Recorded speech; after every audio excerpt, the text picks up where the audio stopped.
Então, boa noite a todos, pessoal. Graça e paz. Sejam bem-vindos para mais um Investigadores da Bíblia.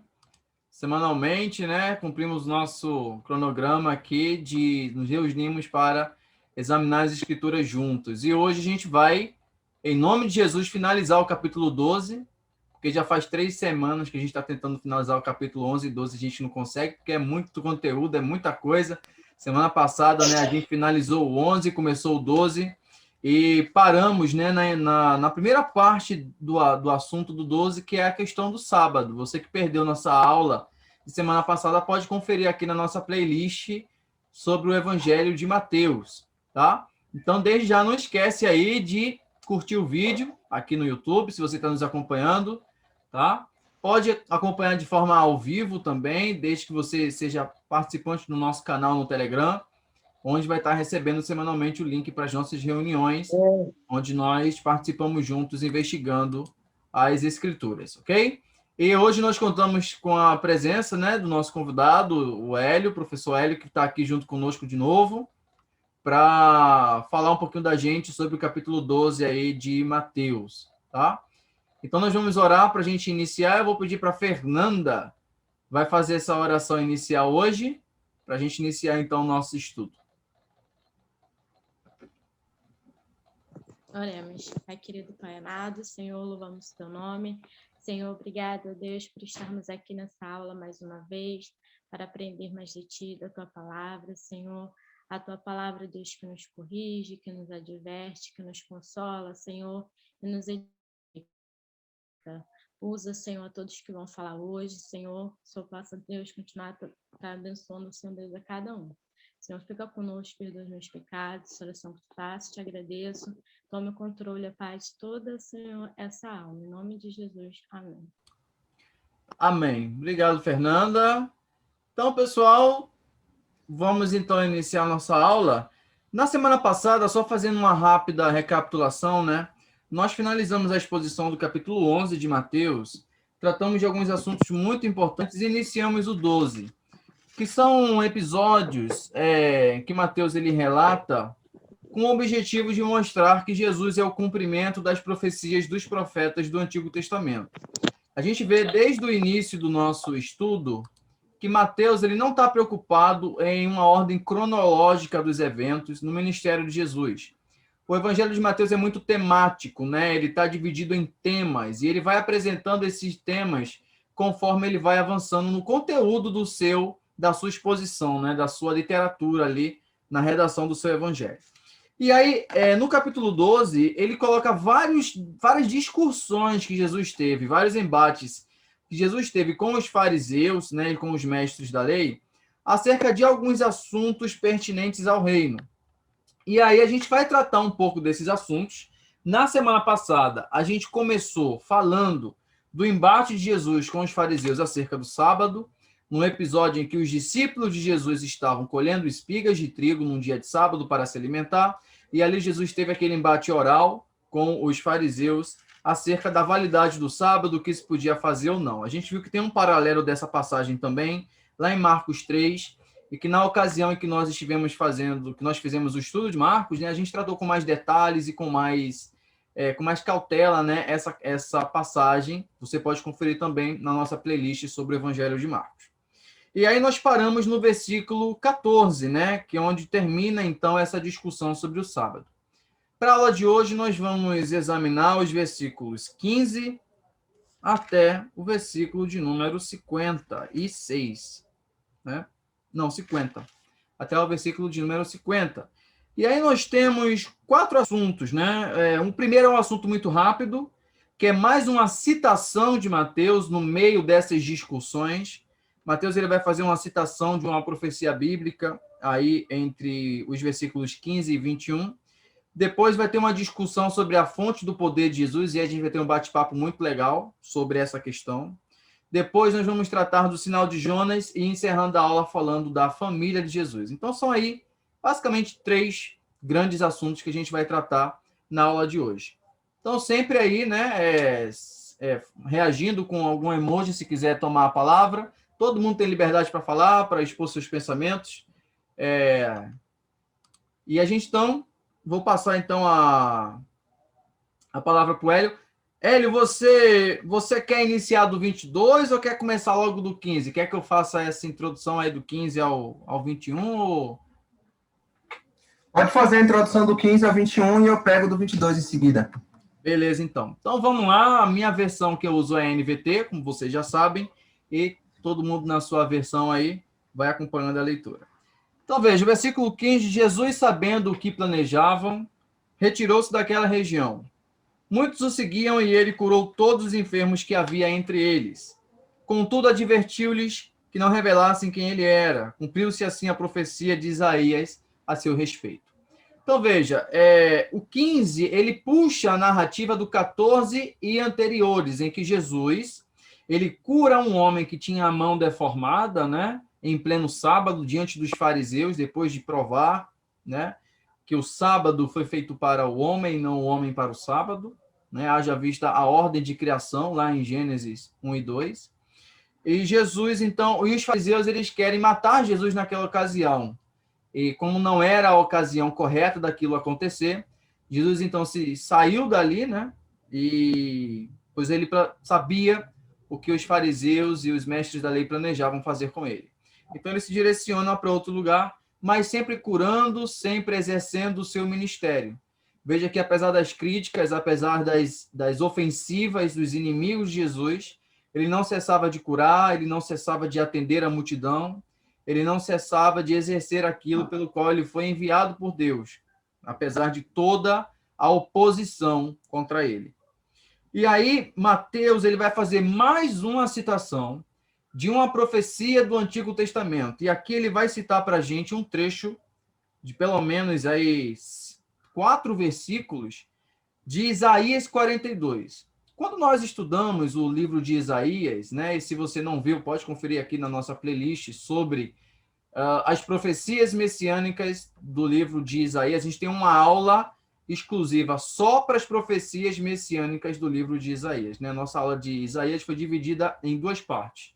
A questão do livro, a historicidade, e a questão das profecias acerca do Messias. E nós estudamos ali cada profecia, e uma das principais profecias é Isaías 42, que leva ali o subtítulo em algumas Bíblias de o servo sofredor. É aquela profecia que fala do sofrimento do Messias, o quanto ele vai padecer, o quanto ele vai sofrer, as características, as principais características de como seria o Messias. Veja, é um capítulo consideravelmente grande no livro de Isaías, é um capítulo que fala muito da personalidade do servo sofredor do Messias, mas que foi esquecido por todos os judeus. Essa característica messiânica de Jesus, que está citada no livro de Isaías, que o livro de Isaías, assim como cita o Messias como um vencedor, um conquistador, um dominador, ele também cita o Messias como um servo, como alguém que sofre, alguém que padece. E aí o contexto social de Cristo naquela época havia se esquecido dessas características messiânicas. Porque toda a aflição, né, que os judeus sofriam ali da dominação romana, de ter um rei não judeu sentado no trono, né, de ter um sistema sacerdotal totalmente corrompido, à mercê dos caprichos dos Herodes, que era controlado pela aristocracia romana. Então, era toda uma conjuntura que exigia-se que as pessoas lembrassem mais das características políticas, dominadoras e libertadoras do Messias, do que as características físicas, as características humanas dele, de que haveria de sofrer, de padecer, de que seria humilde. Mateus está citando essas profecias e encaixando elas na figura de Cristo, né, conforme ele vai avançando no seu evangelho, para que as pessoas se lembrem de que as profecias acerca do Messias não era só em relação à grandeza, ao domínio, ao esplendor, mas também a questão do servo. Marcos faz isso mais ainda do que Mateus, porque qual é a característica principal de Jesus no Evangelho de Mateus? Ele é o filho de Davi, ele é o descendente, ele é o rei. Mas o objetivo de Marcos é mostrar Jesus como o servo, aquele que veio servir, sofrer. Então, Marcos dá uma ênfase maior ainda sobre essa questão do servir de Jesus, né? Jesus, ele é o boi, né? Lá pela visão de Ezequiel 1, né, do querubim das 4 faces, a gente estudou isso. Em Marcos, Jesus é caracterizado pelo boi, aquele que serve, o animal que serve, né, que carrega o fardo. Enquanto que aqui em Mateus, ele é o leão, ele é o da dinastia de Davi, o leão de Judá. Mas ele vai citar Isaías 42, versículos de 1 a 4, em que diz assim: vejam meu servo, aquele a quem escolhi. Ele é meu amado, nele tenho grande alegria, pois sobre ele meu espírito, e ele proclamará justiça às nações. Não lutará, nem gritará, nem levantará a voz em público. Não esmagará a cana quebrada, nem apagará a chama que já está fraca. Por fim, ele fará que a justiça seja vitoriosa e seu nome será a esperança de todo o mundo. Então, ele não cita todo o capítulo 42, evidentemente, do livro de Isaías, mas alguns versículos propícios para essa ocasião. Veja que ele está dizendo aqui algumas coisas muito importantes. Não lutará, nem gritará, nem levantará a voz em público. Eu acho isso perfeito, Hélio. Depois você pode até fazer um comentário sobre isso, sobre alguns tipos de pregadores hoje mais modernos, né? Que acham que isso só serão bem ouvidos se gritarem, se forem por demais eloquentes, se forem aquela voz estrondosa. Olha, eu tenho um nervoso, às vezes, quando eu estava na igreja, que vinha aquele pregador, ele começava manso, ele começava tranquilo. Eu não sei, no meio da pregação, alguém ia nas costas dele, aumentava o volume, assim, ele... E agora em diante, igreja! Aí, até o final da pregação, ele terminava rouco. Essa questão, veja, essa característica de Jesus, da mansidão, da questão de ser calmo, da questão de ter a voz mansa, porque o ensino é isso, ninguém ensina gritando, ninguém ensina, sabe, com euforia. Né? O ministério de Jesus é marcado por uma ênfase no ensino, uma ênfase na pregação, mas com a mansidão. Né? Por isso que muitas das vezes ele é comparado com Moisés, ele supera Moisés na mansidão. Então, assim, é claro que a gente tem que lembrar que em alguns episódios Jesus teve que falar grosso, teve que falar alto. Eu não imagino Jesus expulsando os cambistas no templo, pedindo, com licença, né? Vocês estão praticando aglomeração aqui no templo, na casa do meu pai. Então, por gentileza, vocês podem se retirar. Não, ali ele desceu a chibata mesmo, ele pegou a cana, bateu nas coisas, quebrou e gritou. Mas a característica da pregação de Jesus, ela é muito diferente do que muitas pessoas têm em mente do que é.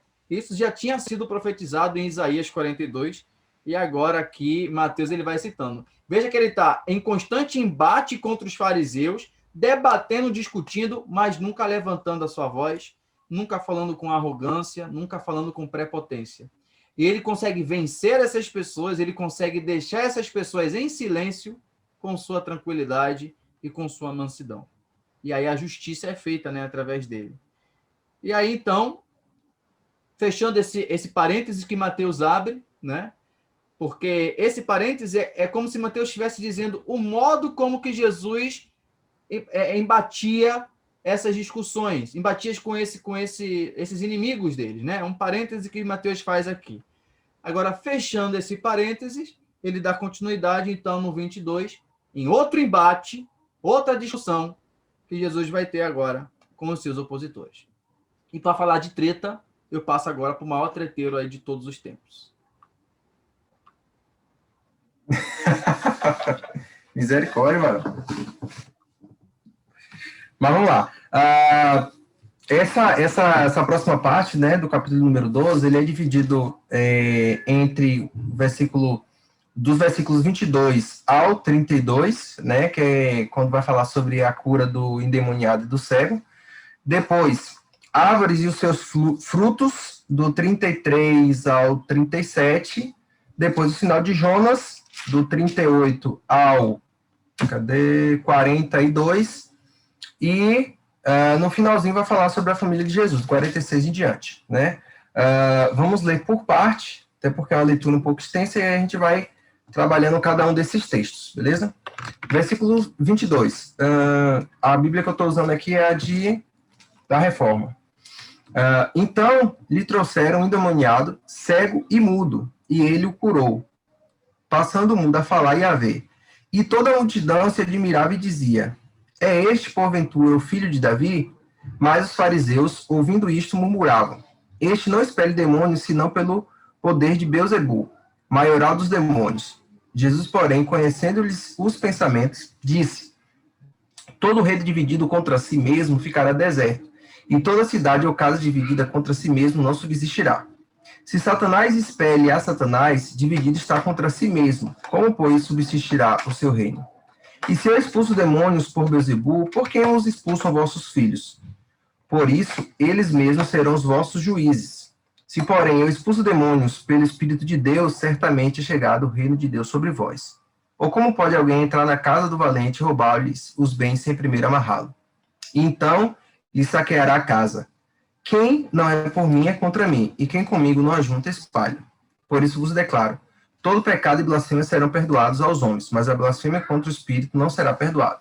Se alguém proferir alguma palavra contra o Filho do Homem, ser-lhe-á isso perdoado, mas se alguém falar contra o Espírito Santo, não lhe será isso perdoado, nem neste mundo, nem no porvir. Então, vamos lá. A primeira parte do texto, né, como o Rogério colocou, ele vai tratar sobre alguns momentos da trajetória de Jesus, certo? Não significa, tá? E aí eu já reforço o que o Rogério colocou, e eu me recordo que no nosso último encontro também coloquei isso. Mateus não está preocupado com um relato cronológico, né? Então, provavelmente, isso que está registrado, esses eventos que estão registrados no capítulo número 12, podem ter acontecido em momentos e em situações diferentes, tá? É tanto que se você tem uma Bíblia que traz a parte de referências, né? As referências cruzadas dos outros evangelhos sinóticos, você vai observar que são textos que também estão em capítulos e versículos totalmente diferentes, né? Então, por exemplo, o texto que nós lemos do versículo 22 ao 32, ele faz referência ao texto de Marcos, do capítulo número 3, e Lucas, capítulo de número 11. Quando nós vamos para os próximos embates, que é, por exemplo, quando vai falar sobre as árvores, a árvore e o fruto, tem uma referência em Lucas, capítulo de número 6. Então, você observa que não são eventos que aconteceram em momentos em ordens cronológicas. Então, assim, quando nós lemos um texto e ele finaliza e ele já entra em outro texto, com certeza Mateus estava ele estava escrevendo com o objetivo de trazer uma informação e não com o objetivo de trazer uma história em ordem cronológica de acontecimento. Então, essa situação em particular, que está registrada em Mateus 12, do 22 ao 32, né, esses 10 versículos, vai citar também o embate que Jesus vai ter com os fariseus. Mateus, ele faz questão de enfatizar bastante esses momentos em que Jesus se encontra com os fariseus e que aquilo que Jesus está fazendo é questionado pelos mesmos, tá? A semelhança do início do capítulo de número 12, quando vai falar sobre o sábado, né, e todos os outros acontecimentos, os fariseus, eles sempre procuravam tentar pegar Jesus em alguma falha, né? Eles sempre tentavam pegar Jesus em alguma falha ou tentavam botar Jesus à prova. E em muitas situações, né, os fariseus, eles não chegavam a falar, né, a respeito do que Jesus estava fazendo. Eles apenas pensavam, né? Como nós lemos aqui, no versículo número 25, vai dizer assim: Jesus, porém, conhecendo-lhes os pensamentos, disse. Então, você observa que, por mais que no versículo anterior, no 24, vai dizer assim, ó, os fariseus, ouvindo isto, murmuravam: este não expele demônios, senão pelo poder de Beelzebu, o maioral dos demônios. Por mais que o texto diga que eles exclamavam isso, dá a entender, baseado no versículo de número 25, que eles não abriram a boca para falar sobre isso, né? Eles murmuraram no pensamento. Eles estavam ali, eles estavam presenciando, né, os milagres que Jesus estava fazendo, e um homem, né, natural, que vê algo desse tipo acontecer, ele não deveria murmurar, ele deveria, antes de qualquer coisa, louvar o Senhor por aquilo que estava acontecendo. Mas não foi a reação, não foi a atitude dos fariseus. Muito pelo contrário. Eles vão questionar, baseado em que autoridade Jesus estava fazendo aquilo. E não se alegrar pelo fato daquilo estar acontecendo. E era um homem que estava endemoniado, que era cego e mudo. Então, observe a situação que esse homem se encontrava. E agora Jesus entra na história desse homem, liberta esse homem, e os fariseus, ao invés de ficarem alegres com o que estava acontecendo, não, eles vão murmurar, né, com o objetivo de difamar a pessoa de Jesus. E eu já abro um parênteses aqui, já para deixar claro que a prática que Jesus estava fazendo, né, e que é a questão de você praticar, vamos colocar assim, né, exorcismo, né, porque o homem estava endemoniado e ele foi liberto desse demônio. Então, via de regra, isso aqui é um ato de um exorcismo, tá? Isso aí era algo muito comum, tá? Era uma prática comum, não era algo que Jesus estava fazendo a partir daquele momento. Eu vou pedir para alguém aí abrir em Atos, capítulo de número 19, versículos...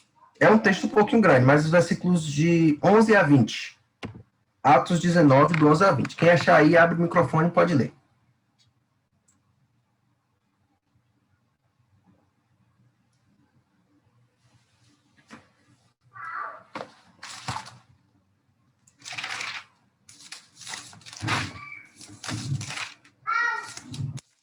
Opa, tá ouvindo? Amém. Bom, Atos 19, a partir do versículo 11. Isso. Subindo de novo, 11? Isso. Subindo de novo, partiu o pão e comeu, e ainda lhes falou largamente até o romper da alva.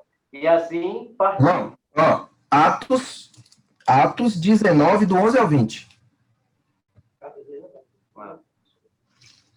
E Deus, pelas mãos de Paulo, fazia milagres extraordinários, aos pontos de levarem aos enfermos lenços e aventais do seu uso pessoal, diante dos quais as enfermidades fugiam de suas vítimas, e os espíritos malignos se retiravam. Em alguns judeus exorcistas ambulantes tentaram invocar o nome do Senhor Jesus sobre os possessos dos espíritos malignos, dizendo: Esconjuro-vos por Jesus, a quem Paulo prega. Os que faziam isto eram 7 filhos de um judeu chamado Cefa, sumo sacerdote.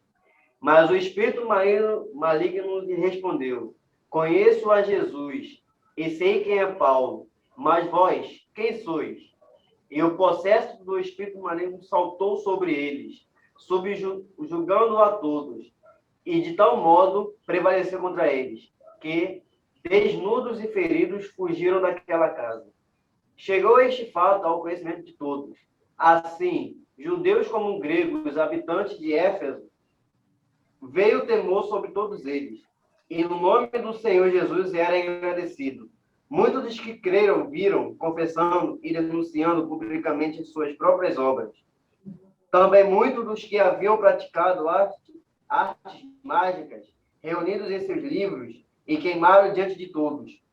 Calculados em seus preços, achou-se que montavam a 50 mil denários. Assim, a palavra do Senhor crescia e prevalecia poderosamente. Amém. Então, você observa que aqui, dentro do contexto do livro de Atos, você vai observar que essa já era uma prática comum, né? Já era uma prática comum. Então, aquilo que Jesus estava fazendo não era algo novo, tá? Jesus não estava trazendo algo novo nesse sentido. Já era uma prática que já acontecia. Então, quando Jesus faz essa prática do exorcismo, ele liberta aquele homem, ele cura aquele homem, os fariseus vão questionar o que Jesus estava fazendo. E aí Jesus vai abordar 4 pontos, ou ele vai criar, né, a sua justificativa baseada em 4 argumentos, tá? E o primeiro argumento que Jesus vai trazer, na verdade, é a partir do versículo de número 25, né? Jesus diz assim, porém Jesus conhecendo-lhes os pensamentos, disse: todo reino dividido contra si mesmo ficará deserto, e toda cidade ou casa dividida contra si mesmo não subsistirá. Se Satanás expele Satanás, dividido está contra si mesmo. Como, pois, subsistirá o seu reino? Então, primeiro argumento de Jesus dentro desse contexto é o argumento da lógica, né? Jesus traz um argumento da lógica. Como que um reino, onde uma pessoa que faz parte do reino vai expulsar outra pessoa que faz parte do reino? Então, Jesus está dizendo para aqueles homens o seguinte: aquilo que vocês estão falando não tem sentido lógico nenhum. Então, como que um reino dividido pode prevalecer? Então, como que uma pessoa que está falando em nome de e aqui ele vai usar o termo, né, Beelzebul, o nome de Satanás, pode expulsar o próprio Satanás, né? Não faz sentido nenhum. Então, Jesus traz, o primeiro argumento de Jesus nesses 2 versículos é justamente o argumento lógico, tá? O segundo argumento que Jesus traz é os versículos posteriores, que é a partir do 27, ele vai dizer assim: e se eu expulso demônios por Beelzebul, quem os expulsam? Vossos filhos. E aqui, volto a reafirmar o que eu falei, já era uma prática comum. Então, Jesus está falando o quê? Que os filhos dos fariseus, né, os filhos dos judeus, eles exerciam isso. E aí Jesus faz uma pergunta retórica para eles: em nome de quem os seus filhos estão expulsando? Já que eu estou expulsando e vocês estão dizendo que eu estou expulsando em nome de Beelzebul, em nome de quem os seus filhos estão expulsando? Então, é justamente o segundo argumento que Jesus traz é justamente trazer essa ideia de que os filhos deles já praticavam aquilo que Jesus estava fazendo, e aí Jesus faz uma segunda pergunta retórica. Por isso, eles mesmos serão os vossos juízes. Ou seja, os próprios filhos, tá, iriam condenar eles, porque se Jesus estava expulsando por Beelzebul, automaticamente os filhos deles também estariam expulsando também, pelo mesmo nome que Jesus estava. Então, primeiro argumento lógico. Segundo argumento, Jesus vai usar: se os seus filhos também praticam essa prática, se os seus filhos também exercem essa prática, em nome de quem eles estão fazendo? Se não em meu nome, né? E se vocês estão me condenando, automaticamente vocês também estão condenando seus filhos que exercem a mesma prática que eu estou fazendo. Então, Jesus traz esses 2 primeiros argumentos com o objetivo de fazer aqueles fariseus refletirem diante daquilo que eles estavam acusando Jesus. Terceiro argumento que Jesus traz é a partir do versículo de número 28. E ele vai dizer assim: se, porém, eu expulso o demônio pelo Espírito de Deus, certamente é chegado o reino de Deus sobre vós. Então, você observa que Jesus como sempre muito inteligente, ele vai trazer e armar, sustentar os seus argumentos, não só de forma lógica, mas de forma que, no final, no último argumento, Jesus vai trazer uma condenação aos fariseus por aquilo que eles estavam fazendo, por aquilo que eles estavam pensando, né? Primeiro, o argumento lógico. Segundo, o argumento de que os seus filhos estavam praticando a mesma coisa que Jesus. E o terceiro argumento, Jesus vai dizer assim: olha, beleza, vocês estão dizendo que eu estou expulsando em nome de Beelzebul, tranquilo.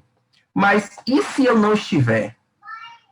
Jesus vai dizer para eles: se eu estou expulsando em nome, e aí ele vai usar assim, pelo Espírito de Deus, se é pelo Espírito de Deus mesmo que está acontecendo, eu tenho uma coisa para dizer para vocês: o reino de Deus está chegando para vocês. E quando Jesus usa muito essa expressão, na verdade, a respeito do reino de Deus estar próximo ou estar sendo instaurado, é aquela ideia do já, mas ainda não.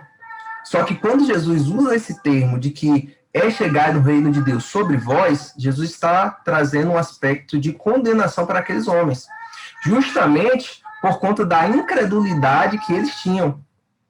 Então, Jesus, aí você observa, né, um argumento lógico, um argumento baseado no que os filhos deles estavam fazendo, e agora Jesus traz uma condenação para eles. Olha, se porventura vocês estão mentindo, vocês estão errados, e eu estou certo, eu estou expulsando pelo Espírito de Deus, eu tenho uma coisa para dizer: a condenação está chegando para vocês.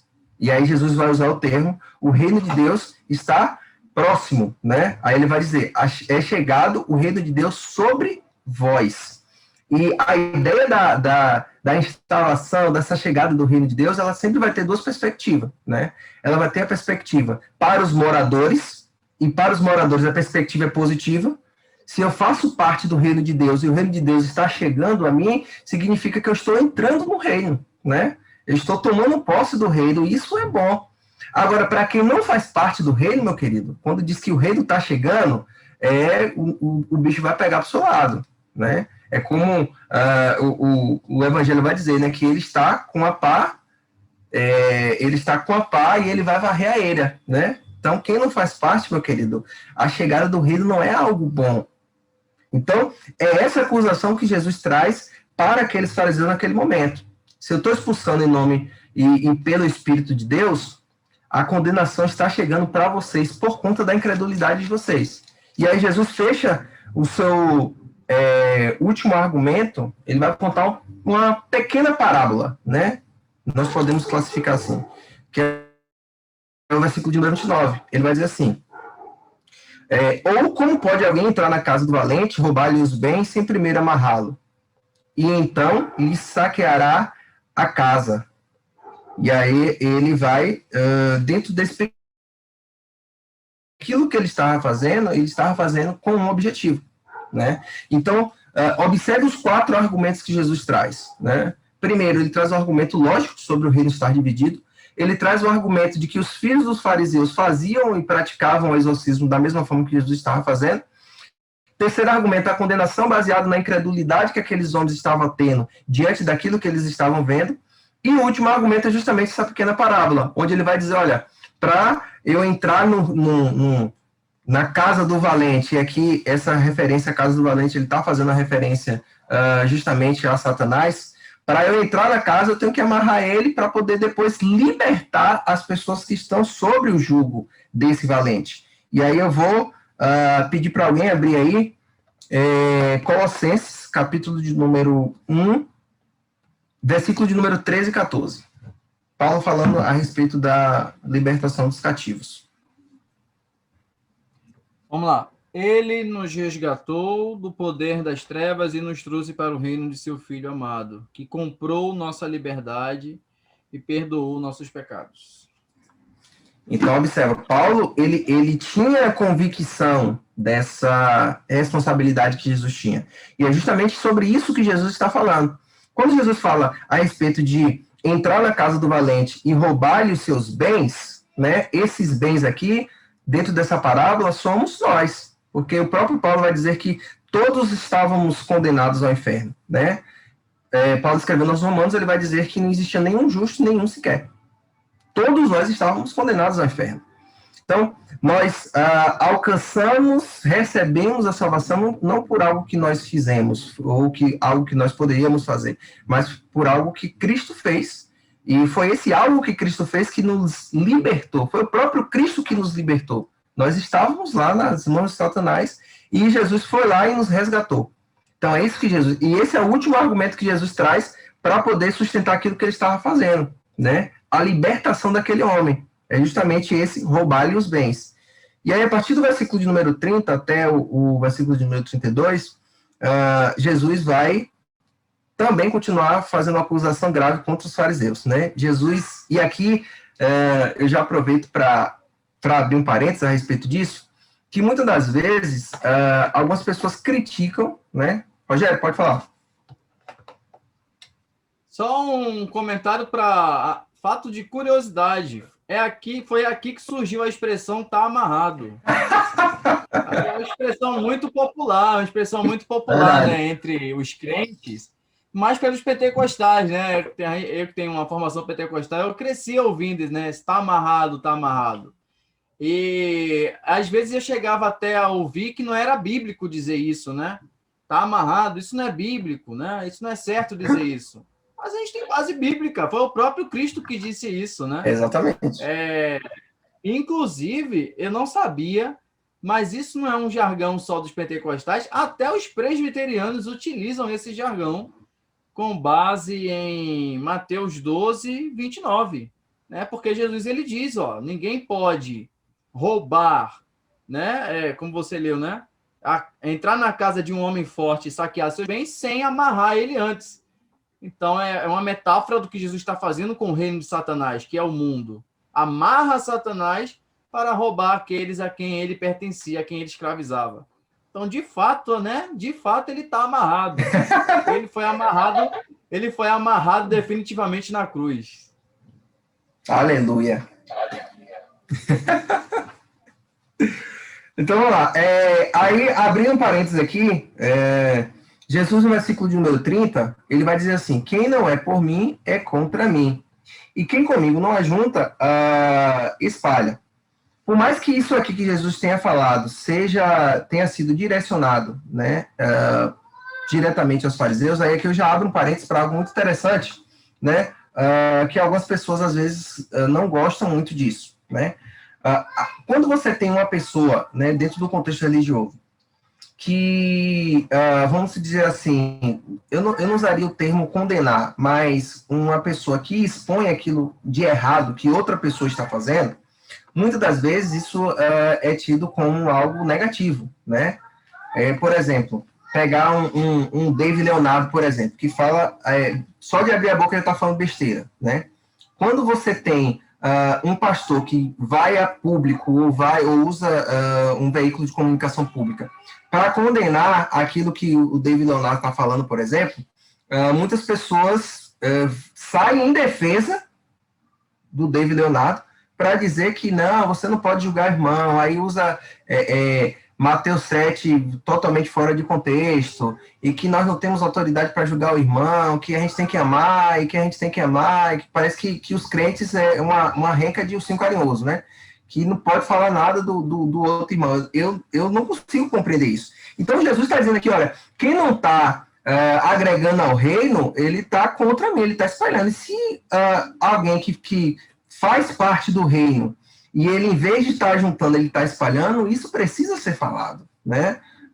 E eu aprendi com um dos meus primeiros pastores, ele sempre falou assim, Hélio, quando um irmão, ele peca, ele erra em particular, você chama ele em particular, você chama a atenção dele em particular. Agora, quando a pessoa, ela erra ou ela peca em público, você tem que chamar a atenção dela em público. Então, por exemplo, a gente pega o exemplo de eu estou usando aqui o David Leonardo, mas existem vários outros pastores coach por aí.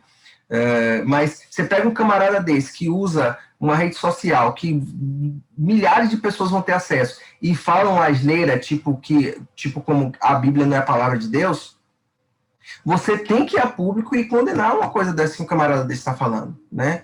Porque você observa quantas pessoas podem ser influenciadas através daquilo que ele está falando, né? E aí Jesus vai dizer, olha, se você não está fazendo a favor do reino, você está fazendo contra. E aqui, como eu falei, por mais que tenha sido direcionado para os fariseus naquela época, isso pode ser aplicado para o nosso tempo hoje, tá? Não é porque você se acha parte do reino que tudo aquilo que você faz está a favor do reino. Você pode estar fazendo um desserviço ao reino, né? E aí, em vez de você estar ajuntando, você está espalhando, né? Fica essa reflexão aí. E, continuando aqui para a gente finalizar esse primeiro tópico, no 31 e 32, Jesus vai falar sobre o pecado sem perdão, né? Por isso vos declaro, todo pecado e blasfêmia serão perdoados aos homens, mas a blasfêmia contra o Espírito Santo não será perdoada. Se alguém proferir alguma palavra contra o Filho do Homem, ser-lhe-á isso perdoado, mas se alguém falar contra o Espírito Santo, não lhe será isso perdoado, nem neste mundo, nem do porvir. Esse texto, né, assim como o Rogério também vem de um contexto pentecostal, e eu já ouvi muita besteira dentro desse texto, né, a respeito do que seria esse pecado sem perdão, né? Qual seria esse pecado sem perdão, né? Já que os nossos pecados estão perdoados em Cristo, né? Mas Jesus vai dizer que tem um que não tem perdão, que é justamente essa blasfêmia contra o Espírito Santo. Não sei se alguém aí pensa diferente, mas dentro do contexto do texto, né? O que seria essa blasfêmia contra o Espírito Santo, tá? Eu vou levar em consideração o contexto do texto, certo? E já deixo aberto aí para quem pensar diferente poder levantar a mão aí e falar. Mas dentro do contexto, o que é que nós observamos? Que o que Jesus está condenando é atribuir, né, a Satanás uma obra do Espírito Santo, né? Então, aquilo que foi feito aqui, e aí eu chamo a atenção ao terceiro argumento de Jesus, né, no versículo de número 28, o argumento de Jesus é: eu estou fazendo isso pelo Espírito de Deus. Só que vocês, fariseus, não acreditam no que eu estou fazendo, tá? Não dão credibilidade ao que eu estou fazendo, e ainda associam isso a Satanás. E aí Jesus, no versículo de número 31, ele vai dizer, olha, vocês podem blasfemar contra o homem, mas se vocês blasfemarem contra o Espírito Santo ou contra a obra que o Espírito Santo está fazendo, esse pecado não lhe será perdoado, né? Então, assim, volto a repetir, dentro do contexto do texto, eu entendo que esse pecado sem perdão, essa blasfêmia contra o Espírito Santo, é justamente você associar a Satanás aquilo que o Espírito Santo está fazendo. E aí eu abro esse momento aí para, se alguém quiser comentar alguma coisa dentro desse versículo aí, dentro dessa blasfêmia contra o Espírito Santo.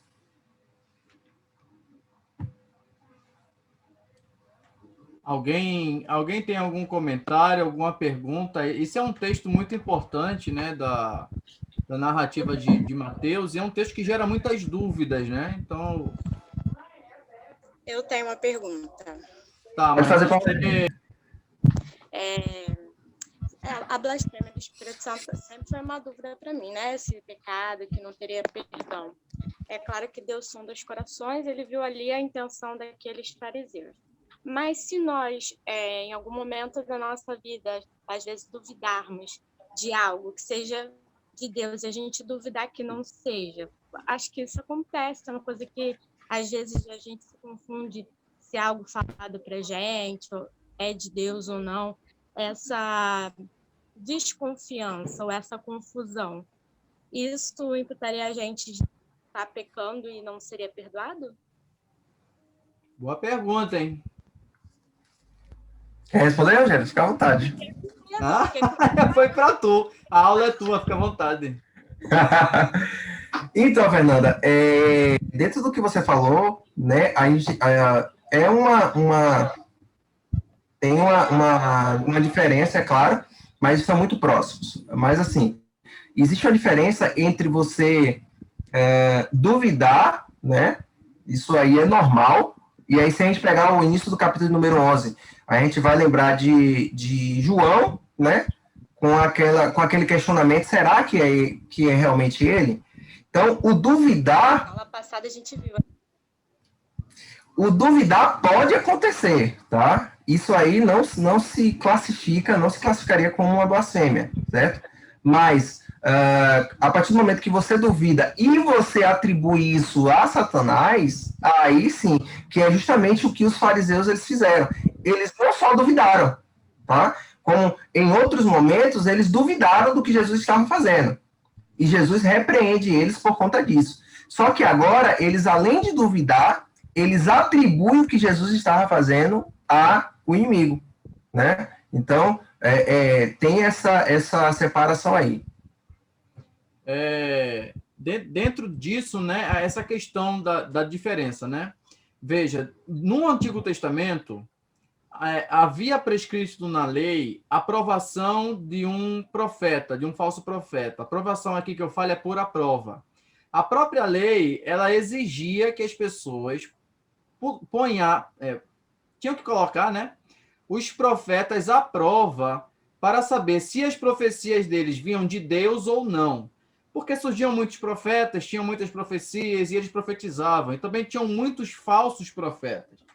Veja, Jeremias teve um embate com um falso profeta chamado Ananias, lá no livro de Jeremias. E Ananias profetizou algo, né? Induzido ali pela mentira, enquanto que Jeremias profetizou algo de Deus. E Jeremias ele disse assim: tudo bem, Ananias. É muito boa a sua profecia, realmente ela é muito boa, porque ela falava tudo que Jerusalém queria ouvir, né? Mas Jeremias falava tudo aquilo que Jerusalém não queria ouvir, mas precisava ouvir. E aí Jeremias, que era o profeta em oposição, dizia o seguinte: tudo bem, se essa tua profecia se cumprir, beleza, mas se não se cumprir, daqui a um ano, você vai estar morto dentro dos muros da cidade. Alguma coisa assim, em menos de um ano, Ananias estava morto dentro da cidade. Então, ou seja, colocou a profecia dele à prova, porque ele profetizou falsamente. Hoje em dia, a gente vê muita coisa dentro do meio evangélico, muita manifestação espiritual, muita reivindicação de ser profecia, a palavra de Deus. E as escrituras nos ensinam a pôr à prova todas essas coisas. E elas nos ensinam a pedir a Deus discernimento, para a gente discernir o que vem de Deus e o que não vem. Esse cuidado de você ter o discernimento, né, de você comprovar, ele é bíblico, né, como o Hélio acabou de falar. Ele é louvável. João Batista teve o cuidado ali, na aula passada, como você falou, né, de saber, és de fato o Filho de Deus? Você é aquele que havia de vir? Mas veja, João Batista não está atribuindo os feitos de Jesus a outrem, como os fariseus estão fazendo aqui. Os fariseus estão olhando diretamente para Jesus, para as obras de suas mãos, que são maravilhosas, dizendo ele faz isso pelo poder de Satanás. E aí eu quero ser mais flexível aqui e levar essa compreensão para vocês para um nível mais amplo. Quando nós dizemos sobre pecado, né, imperdoável, né, a gente tem essa questão do batismo, que seria atribuir a obra de Deus, a obra do Espírito, a outrem. Mas a obra do Espírito Santo não é só cura, a obra do Espírito Santo não é só curar, ressuscitar. Eu quero agora abrir aqui, e eu sei que vocês vão me dar a resposta certa, porque vocês são bons de Bíblia. Qual é a principal obra do Espírito Santo? Do pecado e do juízo. Perfeito. Convencer do pecado, da justiça. Ele é o maior convencedor que existe. Ele que convence o homem. Quando nós atribuímos a conversão de alguém a qualquer outra coisa que não seja ao Espírito Santo, nós estamos blasfemando contra o Espírito Santo. Deus criou o universo, né, e tudo que existe através do poder de sua palavra. Deus deu vida ao homem pelo fôlego de vida. Toda a criação de Deus, toda a obra de Deus, as pessoas da Trindade estão ali envolvidas. Não tem nada que Deus não faça se não for pelo seu Espírito. Não tem nada que Jesus faça se não for pelo Espírito de Deus. De modo que atribuir qualquer obra de Deus, a não ser a Ele mesmo, se constitui em uma blasfêmia contra o Espírito Santo. A questão que Jesus está falando aqui, veja, quem falar contra o Filho do Homem será perdoado. Eu quero dar um exemplo aqui, quando Jesus estava na cruz, por exemplo. Jesus estava na cruz sendo crucificado e disse: Pai, perdoai-os, pois não sabem o que fazem. Veja, eram romanos que não tinham conhecimento nenhum de Deus crucificando Jesus, porque para eles Jesus era só mais um pária da sociedade. Realmente, os romanos não tinham noção do que estavam fazendo. E Jesus está ali pedindo perdão por eles, porque eles não tinham consciência do feito. Ao contrário dos fariseus aqui, que tinham consciência, ciência e conhecimento, e que não deveriam atribuir essa obra a qualquer coisa que não fosse a Deus. E já para passar a palavra, que tem gente querendo falar aí, eu quero citar o texto de 1 João 5, 16 ao 21, que eu acho que, fora esse texto de Mateus, é o outro paralelo do Novo Testamento perfeito sobre essa questão do pecado imperdoável. Lá em 1 de João, capítulo 5, versículo 16, olha o que João está dizendo, ó.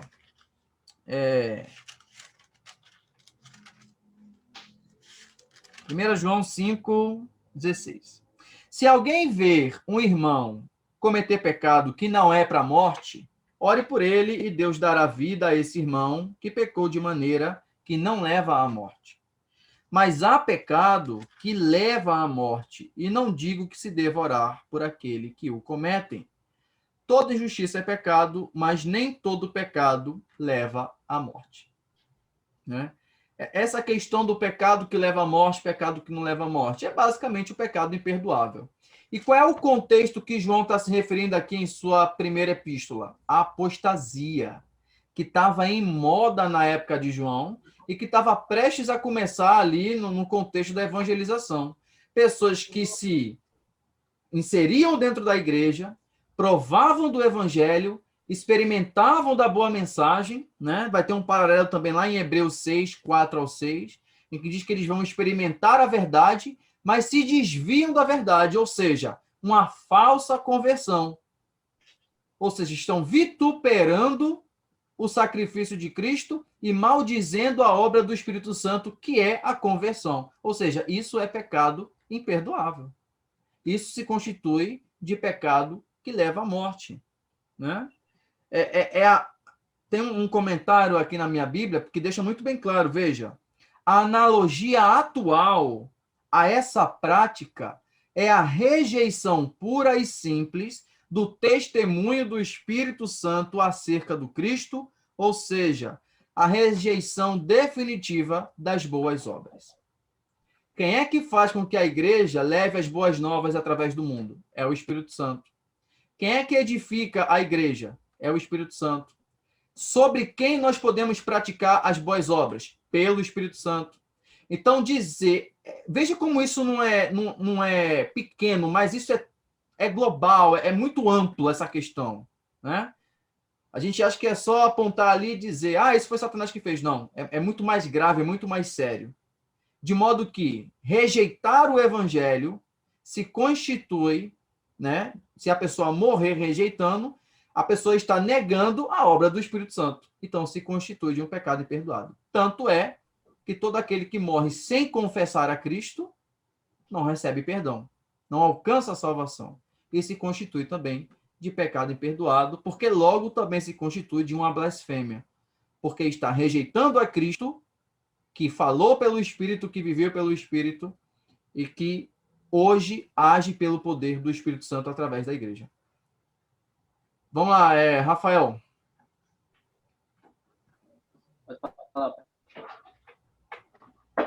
Pai do Senhor, né? Eu estava aqui vendo aqui no Google, aqui eu procurei ver sobre o que significa a palavra blasfêmia, né?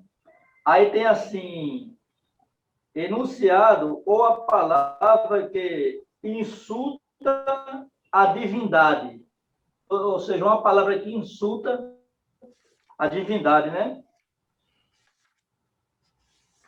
Aí tem assim, palavra, expressão ou afirmação que insulta ou ofende o que é considerado digno de respeito ou reverência. Tudo isso que vocês acabaram de falar, porque tudo a gente sabe que é pelo Espírito, né? Deus, lá quando o povo estava caminhando lá, o povo hebreu, e chegou um momento que um povo entristeceu a Deus, e Deus falou assim, vós entristeceste o meu espírito, e o Espírito se retirou, né? Então, assim, tudo é através do Espírito. A gente sabe que é um Deus trino, né? Deus Pai, Deus Filho, Deus Espírito Santo, mas em tudo, o Espírito Santo, ele está presente, né? Desde lá do início, né? Então, toda aquela palavra que insulta, né? E falta com respeito, é considerado uma blasfêmia contra ele. Por isso que Deus, às vezes, toma certas atitudes, né, contra algumas pessoas que ofendem. Eu fico vendo mesmo uma pessoa que chega na frente de um juiz, de uma autoridade, e chega ali e desrespeita aquela autoridade, né, e fala ali palavras que terminam ofendendo. Então, essa pessoa que faz isso, ela é digna de quê? De ser tratada como? No meio jurídico é chamado de desacato. É o desacato. Não é verdade? Né? Exatamente. Então, imagina contra o Espírito Santo. É verdade. É pesado, né? É verdade. E se retratando a Deus, né, dentro da tua fala aí, o desacato a Deus é uma coisa muito fácil de ser feita. Porque Deus é muito facilmente desacatado. A blasfemar contra Deus é muito fácil. Porque, veja, se coloque no lugar de Deus. Quem pode ser comparado a Deus? A partir do momento que eu digo que a Terra, o universo, as obras de Deus, não foi ele quem fez, isso se considera um desacato. Porque não tem ninguém além dele que pudesse fazer isso. Né? Não tem ninguém que pudesse, por exemplo, ser o Deus Criador. Então, atribuir essa obra de Deus a outrem se constitui de uma blasfêmia. Porque Deus não tem nem comparação. Ele está dizendo, ele diz lá em Isaías, né? A quem vocês querem me comparar? A quem vocês vão me comparar? Eu acho lindo esse texto de Deus, porque no contexto do Antigo Testamento, a questão dos deuses, né, da divindade, o embate, né? E aí a gente lembra do Êxodo, né? Deus brigando com os deuses do Egito para libertar o seu povo. A quem vocês vão me comparar? Me fala aí, porque para ter pelo menos uma luta justa. Então, assim, né? Não existe, não tem. Por isso que é muito fácil a questão da blasfêmia, a questão do desacato. Né? A gente vê isso em todo o contexto bíblico. E atribuir é justamente isso, atribuir obras que são de Deus, feitas pela pessoa do seu filho, ou pela pessoa do Espírito Santo, que trabalham mutuamente, a outros. Né? Hélio, te devolvo aí o microfone. Amém. Vamos lá, continuando. Né? Então, encerrado aí essa parte da blasfêmia, continuamos no versículo de número 33, e aí a Bíblia que usa aqui, ela faz uma divisão antes do texto sobre o sinal de Jonas, que é uma relação entre a árvore, as árvores e os seus frutos, tá? Jesus fala muito sobre árvore e fruto, né? Mas a partir do 33 ele vai dizer assim, ou fazei a árvore boa e o seu fruto bom, ou a árvore má e o seu fruto mau. Porque pelo fruto se conhece a árvore. Raça de víboras. Como podeis falar coisas boas sendo maus? Porque a boca fala do que está cheio o coração. O homem bom tira do tesouro bom coisas boas, mas o homem mau do mau tesouro tira coisas más. Digo-vos que de toda palavra frívola que proferirem os homens, dela darão conta no dia do juízo, porque pelas tuas palavras serás condenado. Então, Jesus aqui ainda continua dentro do contexto daquilo que os fariseus estavam falando, né? Então, os fariseus estavam ali blasfemando contra uma ação direta do Espírito Santo pela pessoa de Jesus, né? E Jesus continua, né, a condenação contra os fariseus, e Jesus já gostava de chamar os fariseus de raça de víbora, né? Aprendeu com João Batista. É um apelido carinhoso que Jesus deu para ele. Então, Jesus vai olhar para eles e vai dizer, olha, vocês estão falando coisas, né? E isso só prova o quanto vocês são maus, né? Vocês não estão falando isso porque vocês são boas pessoas. Isso aí me lembra de um texto, tá em uma das epístolas, eu sou péssimo de referência, tá? As referências que eu estou dando aqui é porque está anotado. Mas eu me lembrei agora de uma, não sei se o Rogério vai lembrar, de uma das epístolas que vai falar sobre Caim, né? Que Caim fez o que fez porque ele já era mau, né?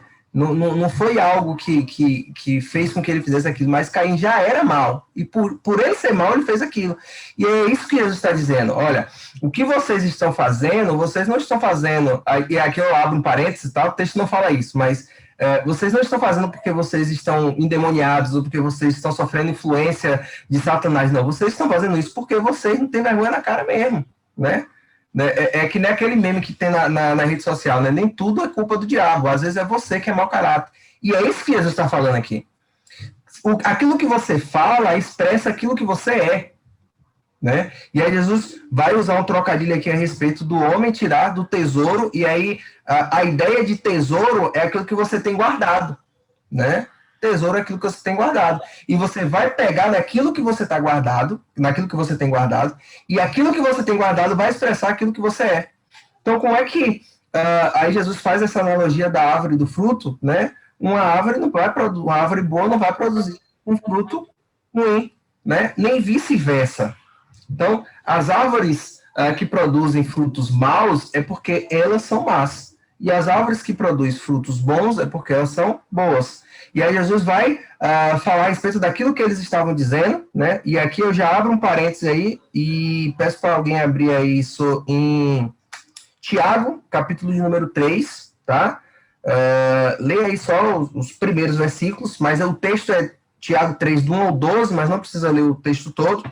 Lê só alguns versículos, só para a gente entender a respeito dessa questão daquilo que nós falamos, né? O peso que tem aquilo que nós falamos, a importância que tem aquilo que nós falamos. Tiago, dentro desse texto, vai falar justamente sobre nós controlarmos as nossas línguas, né? Quem abriu aí, Tiago 3, pode ler. Meus irmãos, não sejam muitos de vocês mestres, pois nós o que ensinamos seremos julgados com mais rigor. É verdade que todos nós cometemos muitos erros. Se pudéssemos controlar a língua, seríamos perfeitos. capazes de nos controlar em todos os outros sentidos. Por exemplo, se colocarmos um freio na boca do cavalo, podemos conduzi-lo para onde quisermos.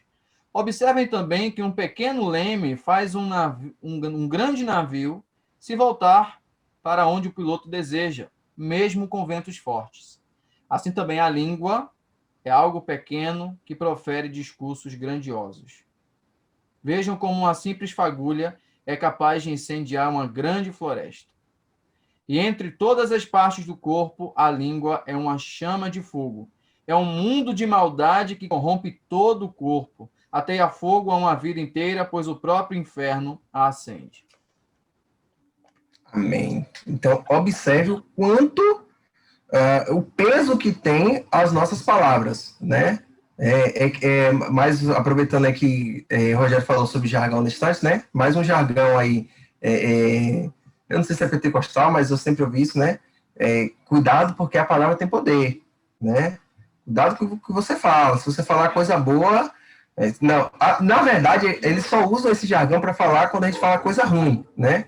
Tipo assim, se você falar coisa ruim, cuidado, que a palavra tem poder. Só que quando a gente fala coisa boa, nem sempre acontece, né? Mas se falar coisa ruim, vai acontecer. Né? Mas aí é justamente essa ideia de nós termos cuidado com aquilo que nós falamos, tá? Porque isso vai expressar quem nós somos. E aí, no versículo 37, tem algo interessante e que, dependendo da forma que você lê, isso pode ser mal interpretado. Porque ele vai dizer assim, porque pelas tuas palavras serás justificado, e pelas tuas palavras serás condenado. E aí a gente tem um grande problema aqui, porque aqui Jesus está dizendo que nós somos justificados por aquilo que nós falamos, né? Mas a justificação ela não é através da fé. Onde entra essa questão do falar para nós sermos justificados? E aí nós precisamos compreender, primeiro, dentro de que contexto Jesus está falando, tá? Em primeiro lugar, e em segundo lugar, como isso ele se equilibra com tudo aquilo que está descrito na Bíblia, né? A Bíblia, ela se autoexplica, tá? Então, quando nós analisamos um texto, nós precisamos analisá-lo baseado dentro do contexto imediato e também baseado dentro daquilo que toda a Bíblia fala sobre aquele texto, né? Tem um texto muito conhecido, né? Eu não sei como é na Batista aí, mas tem um texto em Romanos 10:10, que diz que com o coração se crê para a justiça e com a boca se confessa para a salvação, alguma coisa assim, né? Depois alguém abre aí só para... Mas Romanos 10:10, né? Normalmente no contexto pentecostal, quando você aceita Jesus, né? Que você vai lá na frente, levanta a mão, lá na frente você tem que fazer uma oração de confissão, dizendo que você está aceitando Jesus. E aí, isso é baseado dentro desse texto de Romanos 10:10, né? Que com o coração se crê para a justiça e com os lábios se confessa para a salvação. E essa ideia, né, desse confessar, de você falar, abrir a boca e dizer que você está aceitando Jesus, né, nos mostra algumas coisas, né? Primeira coisa, dentro do texto, tanto desse texto de Romanos quanto do texto de Tiago que nós lemos, nós vamos observar sobre a que falamos. Mas nós precisamos entender essa justificação baseada na fala, né, dentro do contexto. A fala expressa aquilo que nós somos. E se a fala expressa aquilo que nós somos, ele está falando a respeito do nosso coração, né? Então, essa justificação baseada na fala, ele está dizendo o seguinte, se você fala coisas más, isso mostra que o seu coração não está realmente convertido. Você pode até ter algumas atitudes exteriores que talvez digam que você é convertido, mas a sua fala, ela lhe condena que o seu coração não está convertido. Quando você tem um coração realmente convertido, quando você realmente tem um coração que é transformado pelo Espírito Santo, o seu coração ele vai se transformar em um depósito de tesouro de coisas boas. E se você tem um depósito de um tesouro com coisas boas, automaticamente a sua fala vai expressar isso. Então, observa como a relação do que nós falamos está muito entrelaçada com aquilo que nós somos e aquilo que tem no nosso coração, né? Se o nosso coração ele é um coração bom, nós vamos externalizar isso através da nossa fala, e a nossa fala vai ser algo bom. Mas se o nosso coração é mau, automaticamente, tá? E aí pega o início do versículo, né? Uma árvore má não vai produzir frutos bons. Então, um coração mau, ele nunca vai proferir palavras boas, porque isso vai expressar justamente aquilo que está no nosso coração. Se o nosso coração ele foi convertido, ele foi transformado, ele foi mudado pelo Espírito Santo, querido, a nossa fala vai nos mostrar isso. E é justamente esse último versículo aqui que Jesus está dizendo, né? A sua fala vai lhe justificar, por quê? Porque ela vai dizer se você está convertido mesmo ou não, se você crê no sacrifício de Cristo realmente ou não. Dentro dessa parte aqui, que é justamente o que fecha essa parte desse demoniado. Alguém quer colocar alguma coisa, quer acrescentar alguma coisa, quer perguntar alguma coisa? Fique à vontade.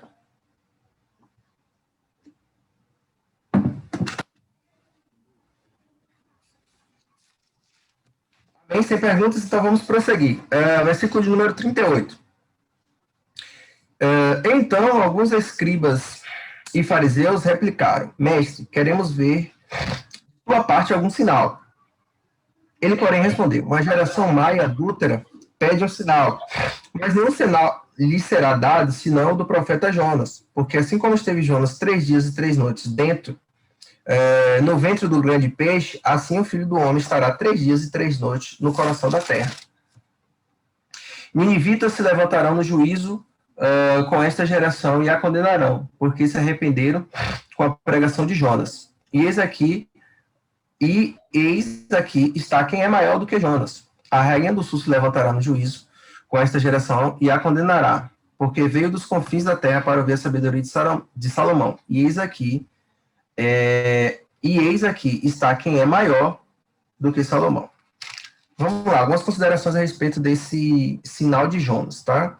Dentro, não só desse texto, né, mas também a respeito do texto mas a respeito do credo apostólico, um dos credos apostólicos, é utilizado, né, esse texto e o texto do credo apostólico para justificar eu não diria uma doutrina, mas uma ideia errada a respeito da morte de Jesus, né? Eu não sei se o Rogério já ouviu essa, mas a ideia de que Jesus, quando morreu, ele foi no inferno, pregar lá no inferno, para as almas que estavam lá no inferno, né?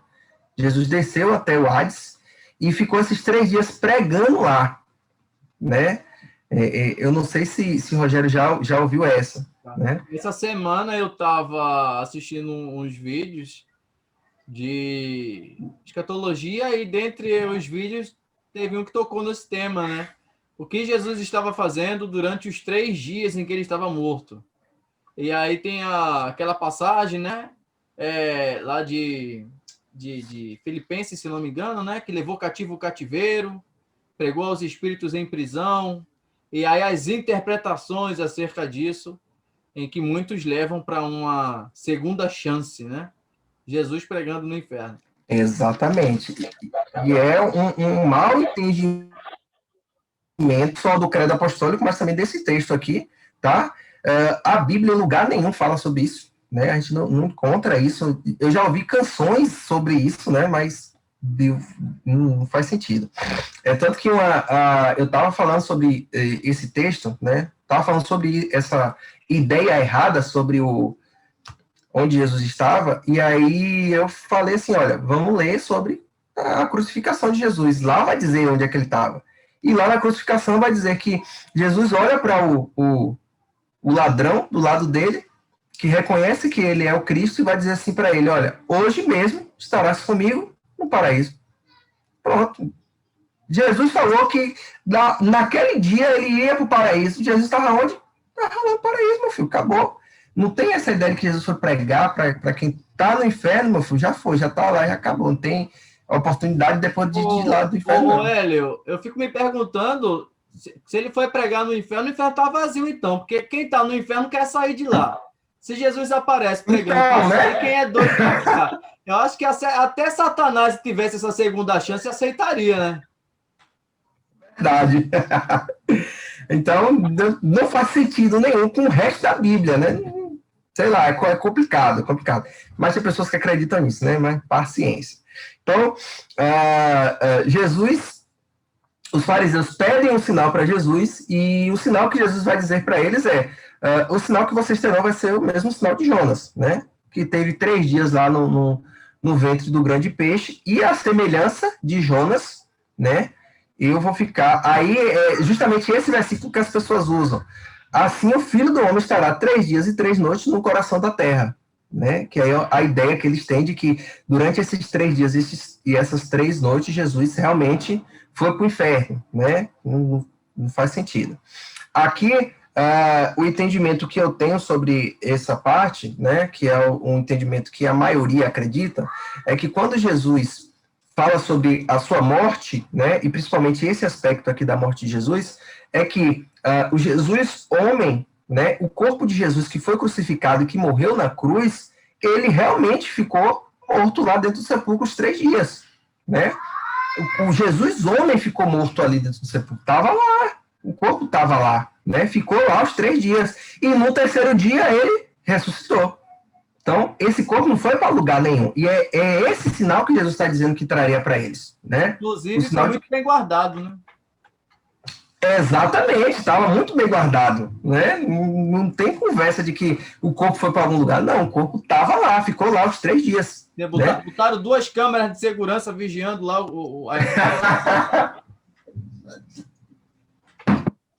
a vigia. Mas Jesus ficou lá, o corpo ficou lá, estava lá. E é justamente esse sinal que Jesus disse que daria que seria o sinal que eles teriam. De que da mesma forma que aconteceu com Jonas, iria acontecer com ele, né? Aqui eu não quero entrar na discussão se esses 3 dias de Jonas foi literal, se não foi, se Jonas morreu, ou se Jonas estava apenas na barriga do peixe, não é o ponto aqui. Mas o ponto é justamente trazer essa ideia do que Jesus fez, né? Do que aconteceu com Jesus naquele momento. E é justamente esse sinal que ele diz que vai trazer para os escribas e os fariseus que estavam questionando o que Jesus estava fazendo, certo? E aí no versículo 41 e 42, Jesus ele vai usar 2 figuras, né? Primeira figura dos ninivitas, tá? Ainda fazendo referência a Jonas. E segundo, ele vai falar sobre a Rainha do Sul, né? Que vai lá visitar Salomão e conhecer um pouquinho da sua sabedoria, né?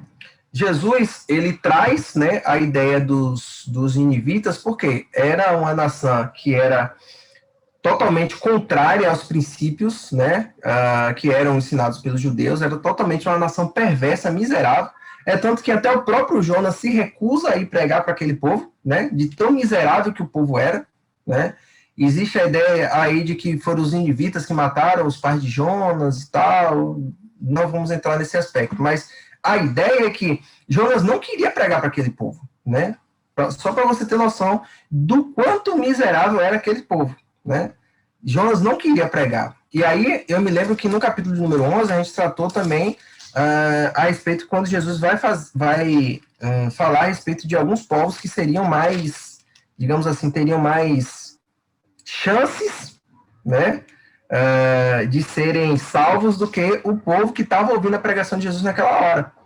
E aqui, Jesus vai falar de novo, e aí Jesus vai usar a figura dos ninivitas, que era muito conhecido do povo judeu, né? Quando falava do povo de Nínive, o povo judeu já sabia quem era, sabia que era um povo mesmo miserável, né? Então, Jesus vai dizer, olha, eles vão se levantar no juízo, né, contra essa geração e vai condenar essa geração, né? É como se Jesus estivesse dizendo assim, olha, o povo de Sodoma e Gomorra que morreu lá com a chuva de fogo e enxofre, no dia do juízo, eles vão ter mais chance de se arrepender e de ter uma segunda chance do que vocês, de tão incrédulos e miseráveis que vocês são.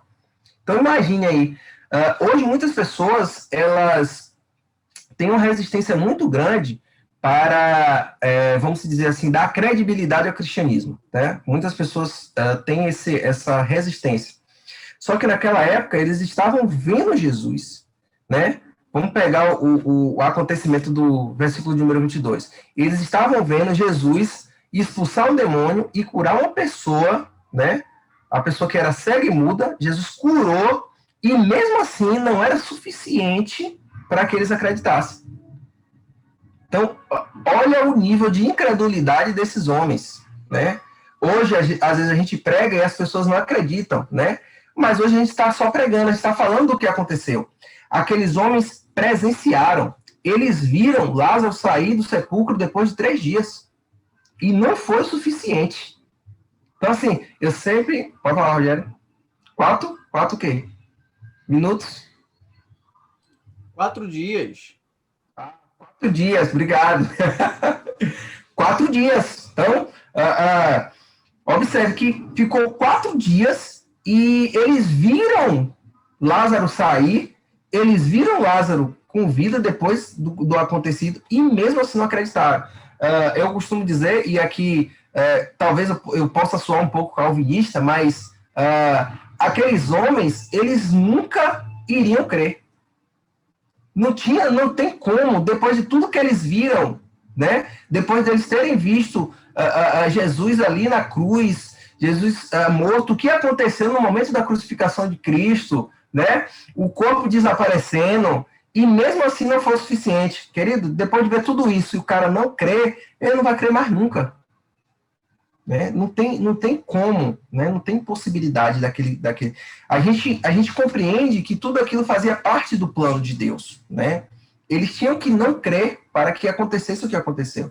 Só que nada daquilo iria fazer eles crerem. Então Jesus vai usar tanto a Rainha do Sul como o povo de Nínive como figuras de pessoas incrédulas, mas que iriam condenar aquela geração por causa do tamanho da incredulidade que eles tinham.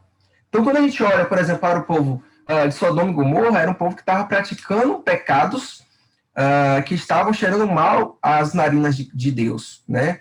Os pecados que eles estavam cometendo eram pecados muito graves, só que não se compara à incredulidade desse povo, dessa geração, né? E, se não me falha a memória, a carta de Paulo aos Coríntios, Paulo vai falar a respeito de alguns pecados que o povo durante o período de peregrinação no deserto cometeu, e Paulo vai encabeçar a incredulidade, como se a incredulidade fosse a porta de entrada para todos os outros pecados, né? Porque a pessoa que é incrédula, aquela pessoa que não acredita, para ela cometer qualquer outro pecado é muito fácil, né? Porque se ela não acredita em nada. Isso é bíblico, isso entra dentro da operação do Espírito Santo. Porque se ele tem que convencer a pessoa da existência de Deus, a gente presume que essa pessoa é incrédula, ela não crê em Deus, né? Então, isso está muito de acordo, né, com as Escrituras. A incredulidade é o ponto de partida. É interessante a gente pensar, Hélio, eu gosto sempre de voltar ao início, por exemplo, no Gênesis, né? O que levou aos descendentes de Caim a se afastarem de Deus? Incredulidade, a crença da não existência de Deus. É a crença de que eles estão vivendo por eles mesmos, estão ali por eles e não tem ninguém acima. E dali, né, depois, até o dilúvio, depois do dilúvio, né, a gente tem o estabelecimento das religiões mundiais, e aí o que é psicológico, teológico também, é a questão dessas religiões. Ora, se a gente não pode dizer que não tem nenhum Deus acima da gente, façamos deuses, então, a nossa imagem e semelhança, que não nos julgue nem nos condene pelas coisas que façamos ou que deixamos de fazer. É aí que nascem as demais religiões.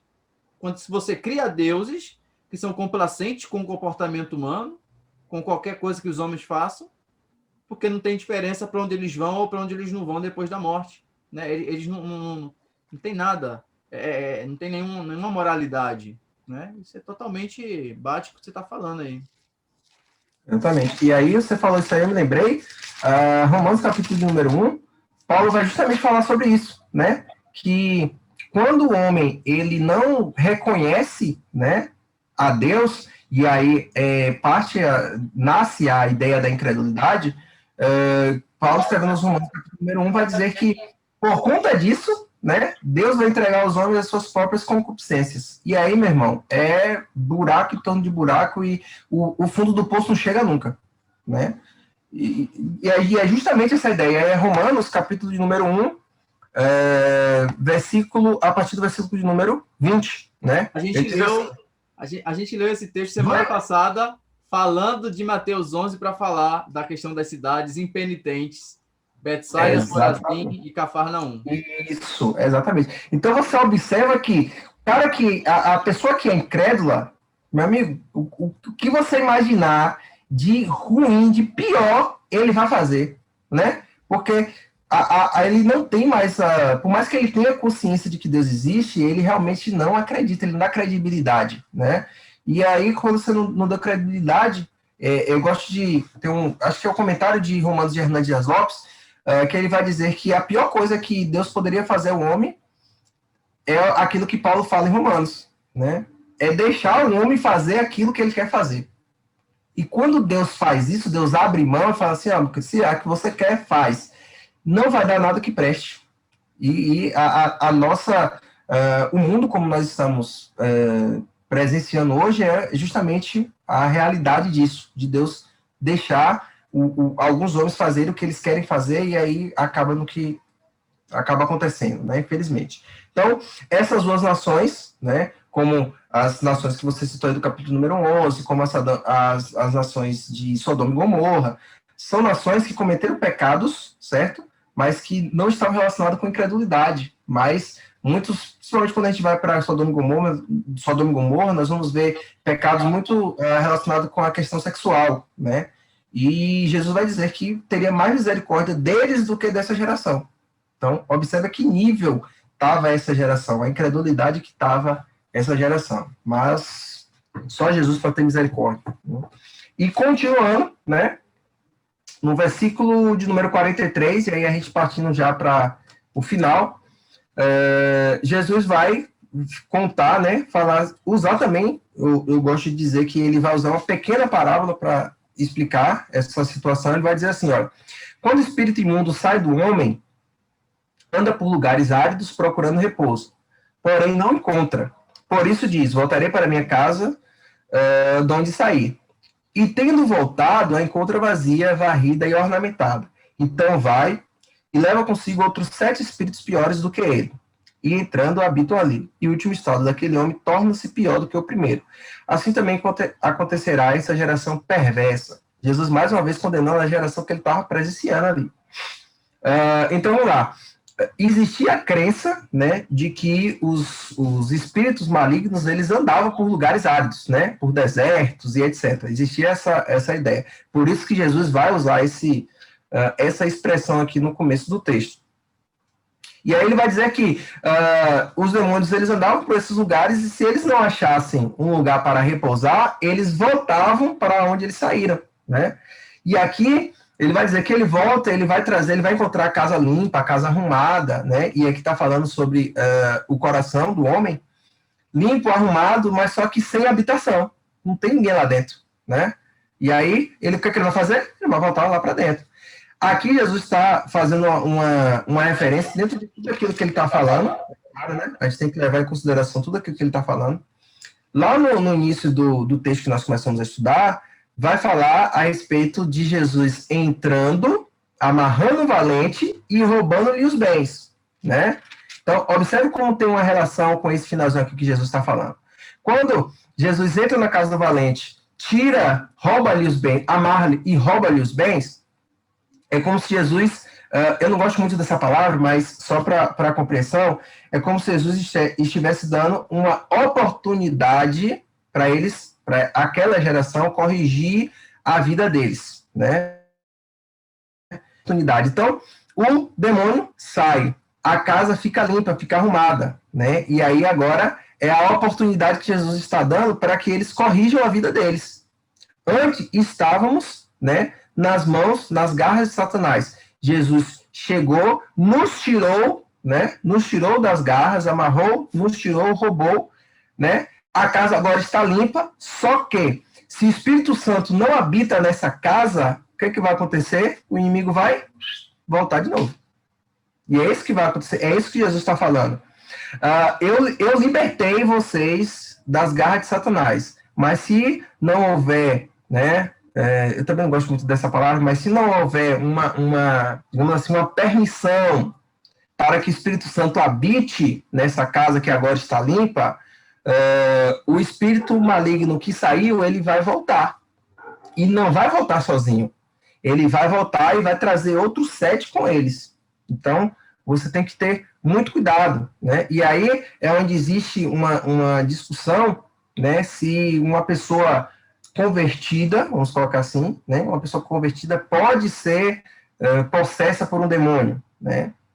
Eu acredito que uma pessoa realmente convertida não pode, né? Porque ela é a habitação do Espírito Santo. Agora, uma pessoa que acha que se converteu, né? Aí já é diferente. Como eu já presenciei, eu era de uma igreja, eu já fui de igreja pentecostal, já fui de igreja neopentecostal, né? E eu já congreguei na Universal, só para vocês terem ideia. E na Universal a gente via pessoas... Mas não deu para enricar não, Varão, não deu para enricar não. A gente via pessoas que estavam ali, ia para a igreja todo dia, cantava, participava do culto, e quando chegava no culto de libertação, manifestava. Tipo assim, eu era muito pequeno na época, mas eu achava estranho aquilo. Eu falei, como assim que tá manifestando a pessoa que é evangélica, é cristã? E naquela época, para mim, já não fazia sentido. Mas aqui a ideia que Jesus está trazendo é justamente essa, né? Uma pessoa que é realmente liberta, convertida, e é uma pessoa que está sendo habitada pelo Espírito Santo de Deus, ela não tem possibilidade dela ser possessa por um demônio. Se ela é possessa, isso mostra que ela realmente não foi habitada pelo Espírito Santo ainda. Porque não dá para o Espírito Santo e o demônio habitar no mesmo lugar ao mesmo tempo, né? Rafael levantou a mão aí, pode falar, Rafa. Foi o Aquélio, você estava falando aí, eu estava me lembrando, igual aquele povo, quando Deus libertou eles do Egito, e teve alguns que eles não se converteram, eles sentiam o desejo de voltar para lá, de voltar para a escravidão. Quer dizer, de voltar para... Feito aí quando o espírito imundo saiu, parece que tem gente que sente falta daquele espírito quando ele sai, né? E parece que gosta de que ele volte novamente, né?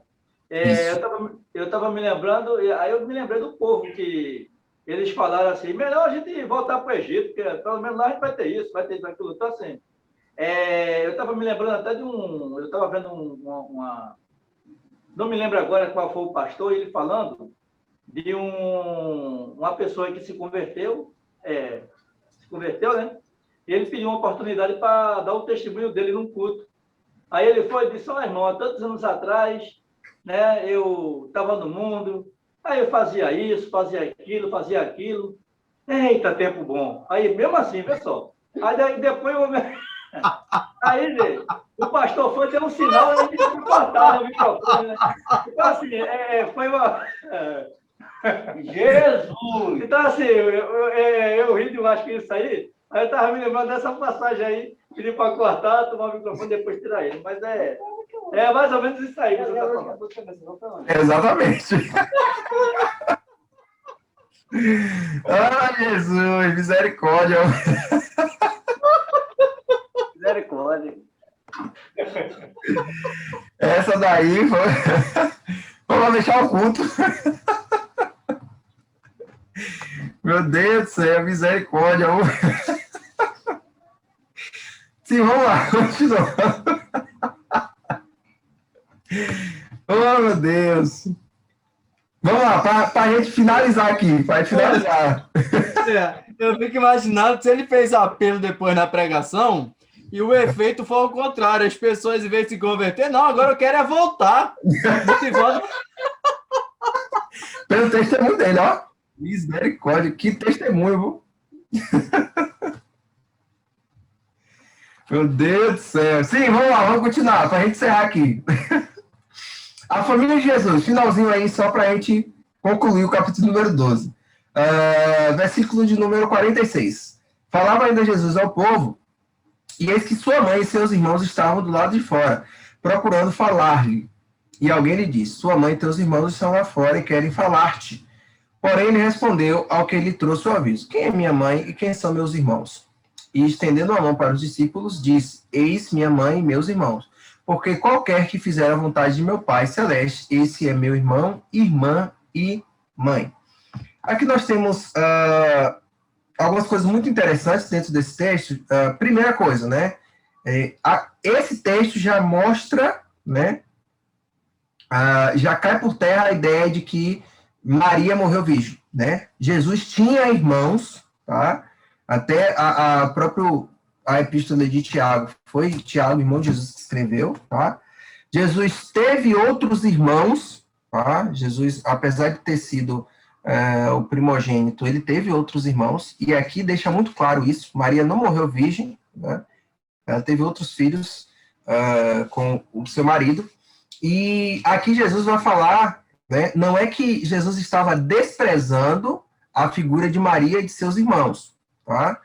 Mas Jesus estava trazendo uma compreensão espiritual, Jesus estava falando da família espiritual, tá?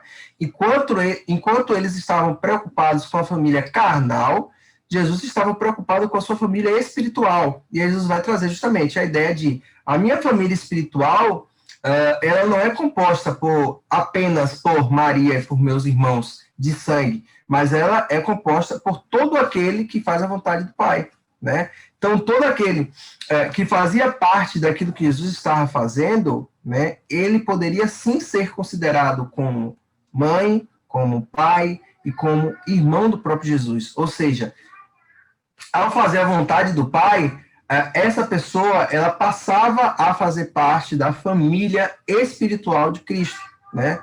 Então, Jesus não estava, volto a repetir, Jesus não estava desprezando a sua família terrena, mas ele estava trazendo uma compreensão espiritual da sua família. E dentro desse contexto, né, desse pequeno texto, vale lembrar que fazer a vontade do Pai, tá? Aí Jesus, fazendo a referência aqui, João 6:29, também está relacionado com crer, tá? Crer, o ato de crer também está dentro do ato de fazer a vontade do Pai. E quando nós fazemos a vontade do Pai, e aí volto a um dos textos que eu mais gosto, que eu expus com o Rogério no ano passado, né? Sermão do Monte, capítulo número 7, versículo 20 e 21, é justamente quando nós fazemos isso, nós passamos a fazer parte dessa família espiritual, certo? Então, aqui nós encerramos o capítulo número 12. Se alguém quiser colocar alguma coisa, fazer alguma pergunta, fale agora ou cale-se para sempre. Ô, tempo bom. É isso aí. Alguém, pessoal, vamos lá. Agora é a hora dos comentários, perguntas finais. A gente falou sobre bastante coisa, né? Foi bastante assunto, né? Muito esclarecedor. Pontos esclarecedores aqui. Se alguém tiver um comentário para fazer, né? Ou alguma pergunta. Legal, muito bom. Foi bom mesmo, foi muito explicativo, a gente entendeu tudo. Aprende, né? A gente aprende todas as vezes que tem esse culto abençoado, né? A gente aprende da parte de Deus. Principalmente aprende... A gente também é inteligente, né? A gente ajuda. Testemunho, né? Aprende com testemunho, né? Quero voltar. A gente ajuda, a nossa inteligência ajuda. O que eu pude concluir de tudo que foi falado, tanto pelo Roger quanto pelo Hélio, né?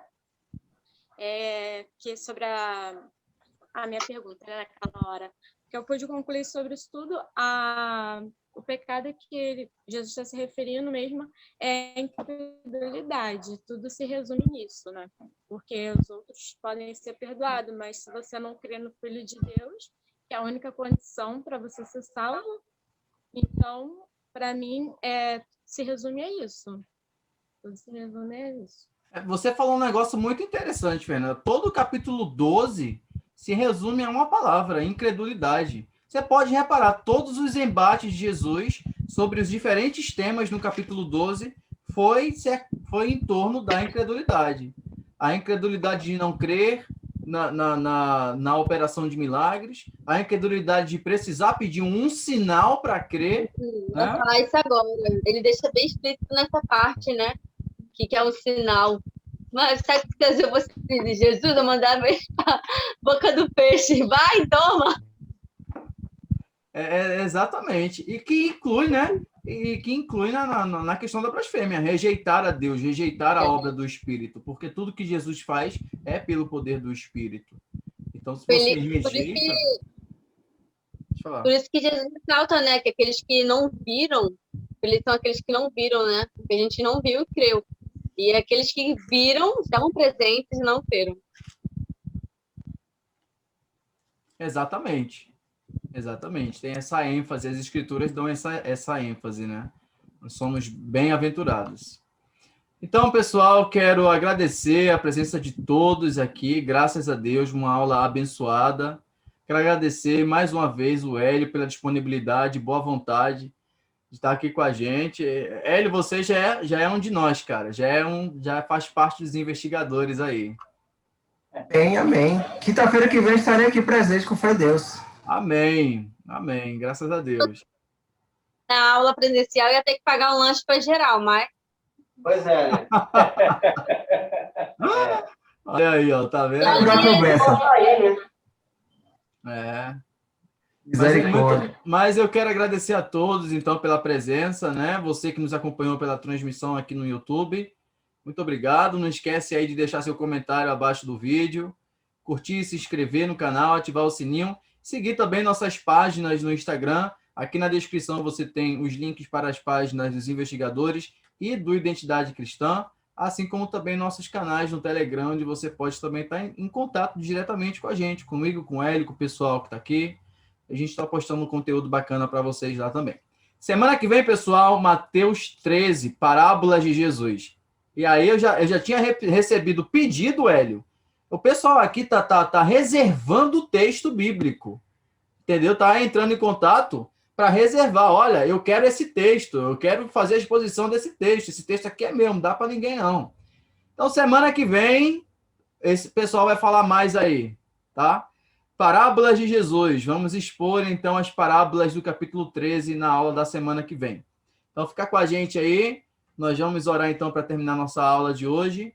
E depois da oração, não saia, não. Fiquem aí ainda. Vamos orar? Senhor nosso Deus, queremos te louvar e te bendizer pela tua bondade e misericórdia sobre nossas vidas. O Senhor é maravilhoso e de modo maravilhoso nos salvou de nós mesmos, nos salvou do pecado, nos concedeu salvação. Perdoa, Pai, nossas dívidas e nos abençoa os investigadores, abençoa o Hélio que se dispôs para estar aqui conosco, sua família, seus sonhos, seus planos. Entregue tudo em tuas mãos. Ser conosco nesse momento tão difícil que estamos atravessando e nos ajuda a cumprirmos o nosso papel aqui para a expansão do teu reino. Em nome de Cristo Jesus, nós te pedimos e te agradecemos. Amém.